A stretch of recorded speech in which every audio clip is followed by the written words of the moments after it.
एक तरफ देवताओं की सत्ता छिन चुकी थी और दूसरी तरफ इंद्र की माता अदिति अपने पुत्रों की दुर्दशा देखकर टूट चुकी थीं।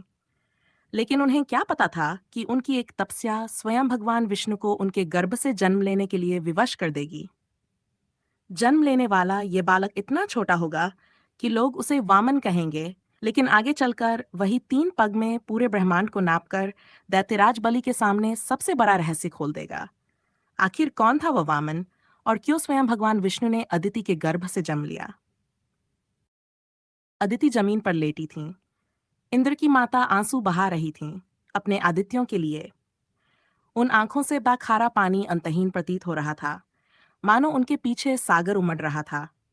शुक्राचार्य की सहायता से दैत्यों ने एक बार फिर स्वर्ग पर अधिकार कर लिया था। दैत्यराज बलि राजा बन गया और उसने इंद्र को अपदस्थ कर दिया। इंद्र अपने भाइयों के साथ ब्रह्मांड में भटक रहे थे। उन्हें जो मिलता वही खा लेते और जहां जगह मिलती वहीं विश्राम कर लेते थे। अतः अदिति ने भी भोजन त्याग कर जमीन पर सोना शुरू कर दिया। कश्यप अदिति को कई दिनों से देख रहे थे। उन्होंने पहले तो कुछ नहीं कहा, किंतु उस दिन उन्हें मौन तोड़ना पड़ा। मैं तुम्हें इस तरह रोते हुए नहीं देख सकता। तुम्हें क्या चाहिए? माँ का हृदय संतान से जुड़ा होता है। आपको पता है कि हमारे पुत्रों पर क्या बीत रही है। मेरे आदित्य अब हंसते तक नहीं तो मैं कैसे मुस्कुरा सकती हूँ? तो विष्णु की तपस्या करो। फाल्गुन मास में सब प्रकार का अन्न त्याग कर केवल दूध का सेवन करो। अपनी सभी इंद्रियों को एकाग्र करके केवल विष्णु के नाम का ध्यान करो। यदि तुमने तपस्या जारी रखी तो तुम अपने पुत्रों को सुख देने में सफल हो सकती हो। देवमाता ने संकल्प लेकर तपस्या आरंभ कर दी। दिति ने एक बार इंद्र को समाप्त करने के लिए घोर तपस्या की थी। अदिति उसे फिर से स्थापित करने के लिए तप कर रही थी। जल्द ही उनकी आंखों के सामने नीले रंग की दिव्य छटा बिखर गई।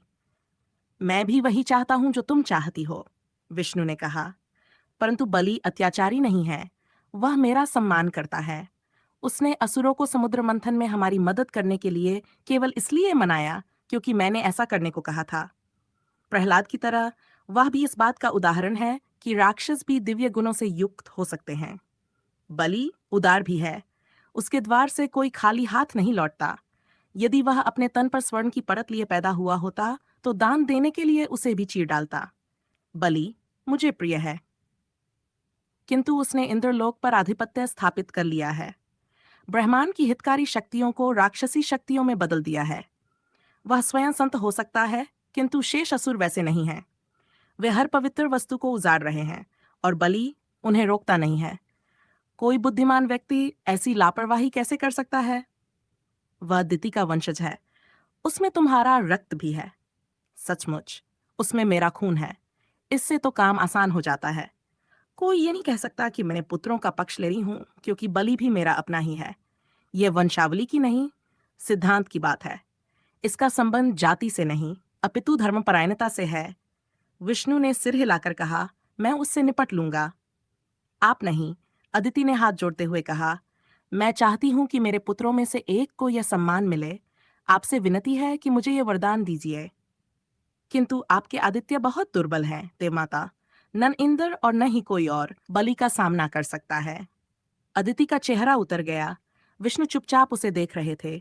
उन्होंने अदिति के हाथ से दूध का कटोरा ले लिया।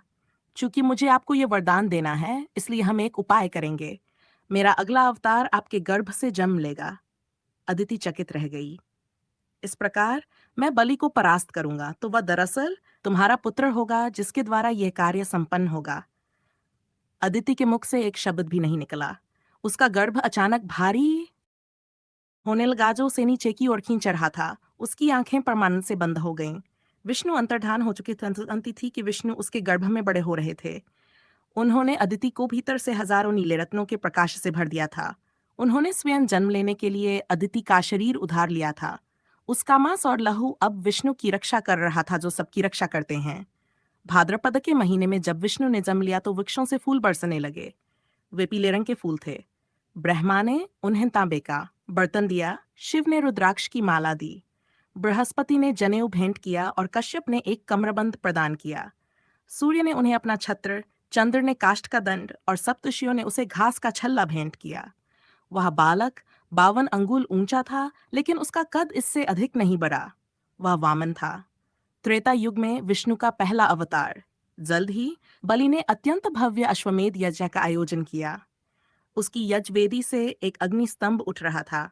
गंधर्व झूम रहे थे और अप्सराएं नृत्य कर रही थीं। दैत्यों और दानवों की पूरी सेना उस यज्ञ में भाग ले रही थी।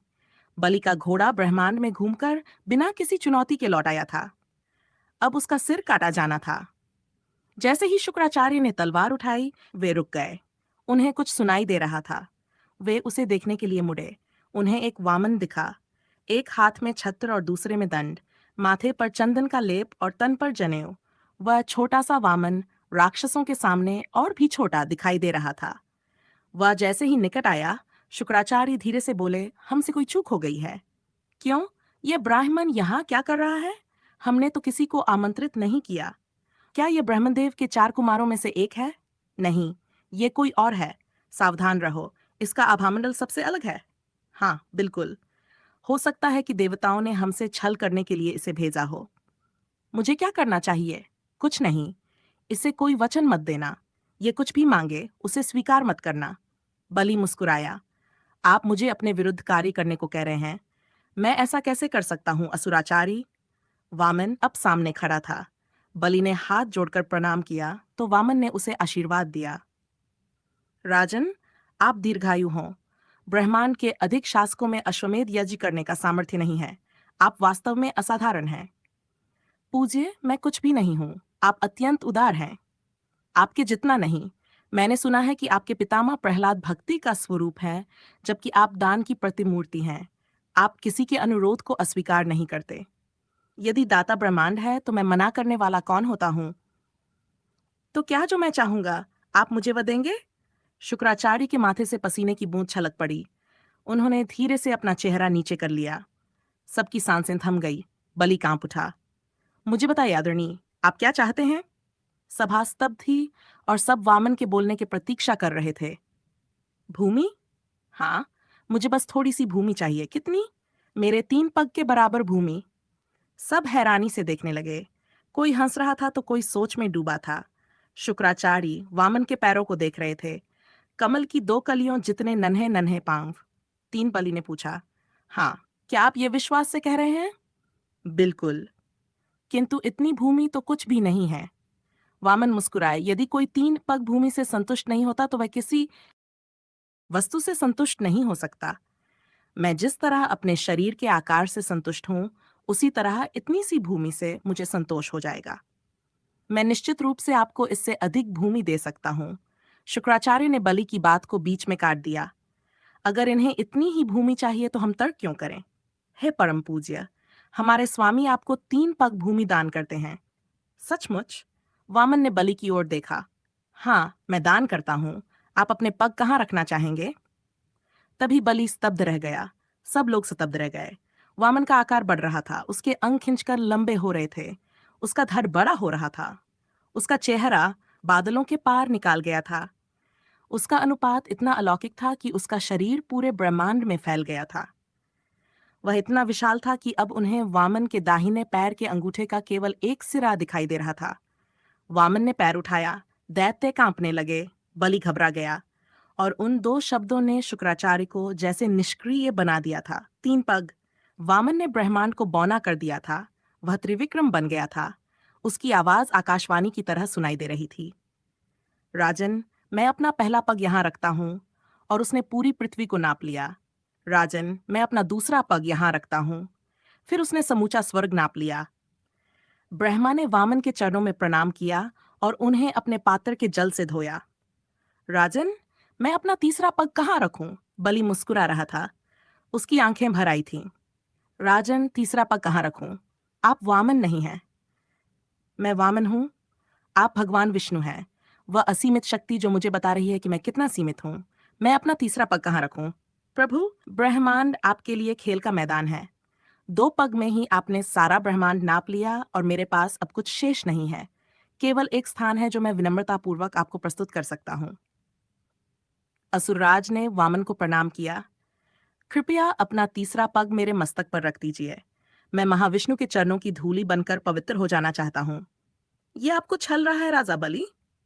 कि शुक्राचार्य, इसने वामन बनकर आपके साथ उसी तरह छल किया है जैसे इसने मोहिनी बनकर हमारे साथ छल किया था। अपनी आंखें खोलिए। मैंने अपना हृदय खोल दिया है। मैंने अपने पूर्वज प्रहलाद की भांति उनके सामने समर्पण कर दिया है। वामन ने पैर नीचे उतार लिया।